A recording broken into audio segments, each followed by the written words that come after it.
Okay, so we've spent the whole day talking about a linear equation in two variables, and we saw that that has led to a coordinate geometry type thing. We could see we had a geometric interpretation of what was happening there. And there are a whole lot of other coordinate geometry things that we can do. So the next section is, in fact, this one here that says the midpoint of an interval joining 2 points. So we're actually moving away from equations per se, and this is actually a coordinate geometry topic rather than an equations topic. But I guess when the notes for 1002 were written, they couldn't work out where to put this.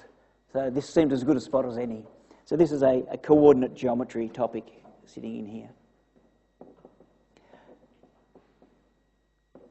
Coordinate geometry. So this is one of those things about coordinate geometry that you probably knew and maybe have forgotten. So just trying to remind you of some things. And it says if I'm given 2 points, A and B, the midpoint, funnily enough, is the point that lies on the segment joining them and is equidistant from both points. So it's the point halfway between them.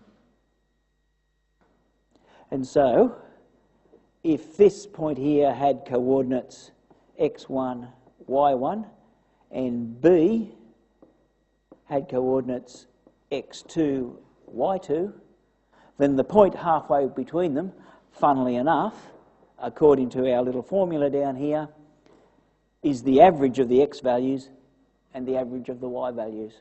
So it has coordinates, M, has coordinates x1 plus x2 on 2, that's the average of the x values, and y1 plus y2 on 2, that's the average of the y values. And that will give you the point halfway between.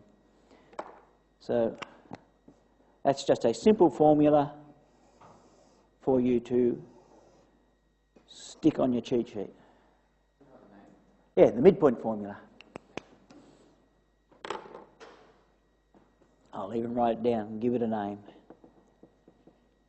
Midpoint formula. And so,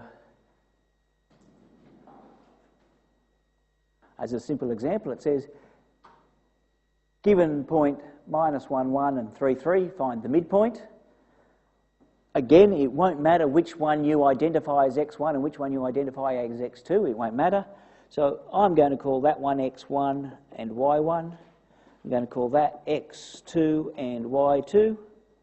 And I just substitute them in. So the coordinates of this will be -1 plus 3 divided by 2 and 1 plus 3 divided by 2. And that becomes, that's 2 on 2, so that's 1, that's 4 on 2, that is 2. So the midpoint in this case is 1, 2. And that's all there is to it, just substitute into the formula. And up here on this picture, if you actually have a look, if you were to interpret these grid lines as one unit, that is the point -1, 1. That's the point 3, 3. And here's the midpoint at the point 1, 2, sitting there.